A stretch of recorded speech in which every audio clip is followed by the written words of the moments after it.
நீங்க ஆய்வு பண்ணதை பொதுமக்கள் வரவேற்கிறாங்க, இதை எப்படி பாக்குறீங்க? முதலமைச்சர் மாண்புமிகு தமிழ்நாடு முதலமைச்சர் அவருடைய அறிவுறுத்தலின்படி மக்கள் குறைகளை மக்கள்கிட்ட போய் கேட்டு தெரிஞ்சுக்கணுங்கிறது. இப்போ நீங்க மருத்துவராக இருக்கீங்க சார், நீட் தேர்வு விவகாரம் வந்து பெரிய கனிம கல்குவாரி மட்டும் தான் ஆய்வு பண்ணிருக்கீங்க. மணல் குவாரியில் முன்னாடி நடந்தது நிறைய முறைகேடு நடந்தது குற்றச்சாட்டு இருக்கு, அதெல்லாம் ஆய்வு பண்ணிருக்கீங்க. எல்லாமே எல்லாம் இது கனிம வளத்துறை சம்பந்தமாக எல்லாத்தையுமே ஆய்வு செஞ்சு தான். இப்போ கனிம வளத்துறையில் வந்து அரசு அனுமதி பெற்றுட்டு ஒரு அரை மணி நேரத்தில் போகிற வாகனத்துக்கு வந்து 5 மணி நேரம் போட்டு அதில் முறைகேடாக அள்ளிட்டு போகிறதா குற்றச்சாட்டு விவசாயிகள் சொல்கிறாங்க. கனிம வள சுரண்டலை தடுக்கிறதுன்னு சொல்லிட்டு முதலமைச்சரும் பேசியிருக்காரு, ஆனால் எதுவுமே தடுக்கப்படலை அப்படின்றது மாதிரி விவசாயிகள் குற்றச்சாட்டு பண்ணுறாங்க சார். அந்த கனிம வள கொள்ளையை தடுக்கிறதுக்கான அனைத்து முயற்சிகளும் தமிழக அரசு முதலமைச்சர் அவர்கள் தலைமையில் ஒவ்வொரு நாளும் அதுக்கான முயற்சி தான் எடுக்குது. இப்போ கிராவல் மண் அள்ளியிருக்காங்க சார், பல்வேறு இடங்கள்ல விவசாயிகளுக்கு தண்ணி வரத்து வராமையே அந்த கிராவல் மண் நல்ல இடம் பள்ளமா இருந்து பாதிக்கப்பட்டிருக்கு. அது சம்பந்தத்துறைக்கான அதிகாரிகள் மீது ஏதாவது நடவடிக்கை எடுப்பீங்களா, அதுக்கு ஏதாவது வழிவகை செய்வீங்களா? இந்த தகவல் வரும்போது தான் உடனடியாக அந்த சம்மந்தப்பட்ட அதிகாரிகள் மூலமாக அந்த இடத்த ஆய்வு செஞ்சு, இப்போது முன்னாடிலாம் வந்து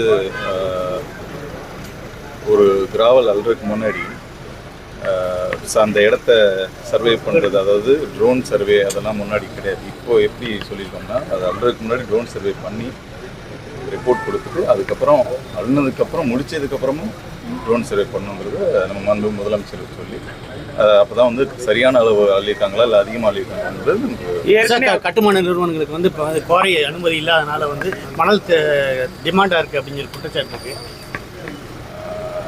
அப்படி ஒன்றும் கிடையாது, ஏன்னா அவங்கள்ட்ட அசோசியேஷன்லாம் நம்ம பேசிட்டு தானே இருக்கு, எல்லாம் சரியாக தான் போயிடுச்சு. கட்டுமானம் பண்ணுறதுக்கு மணலே கிடைக்கல, அதனால் அதிகமான விலை கொடுத்து வாங்க வேண்டியிருக்கு, அது இல்லீகலாக நடக்குது அப்படிங்கிற மாதிரி. இல்லை டாக்டர், சிவகங்கை ராமநாடு வந்து முன்னணி மாவட்டமாக உருவாக்கும் அந்த ஆட்சியில் அப்படின்னு எந்த மாதிரி திட்டங்கள் கொண்டு வரதா ஐடியா?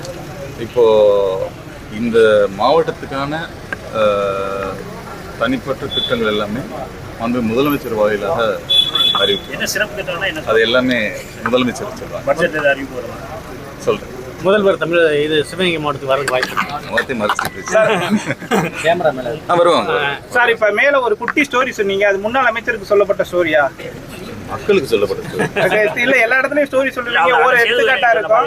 இல்ல அவரு அமைச்சர் ஒரு ஓட்டு வித்தியாசத்துல சொன்னது மாதிரி இருந்தது, அதனால மக்களுக்கான ஒரு அரசர் எப்படி அந்த இல்ல பல்வேறு ஸ்டோரி இருக்கும்போது அந்த ஒரு 99 காசு பிளஸ் 1 காசு சொன்னதுனால அது என்னன்னு கேட்கலாம் சார், வேற ஒன்றும் இல்லை. நான் யோசிக்கவே இல்லைங்க.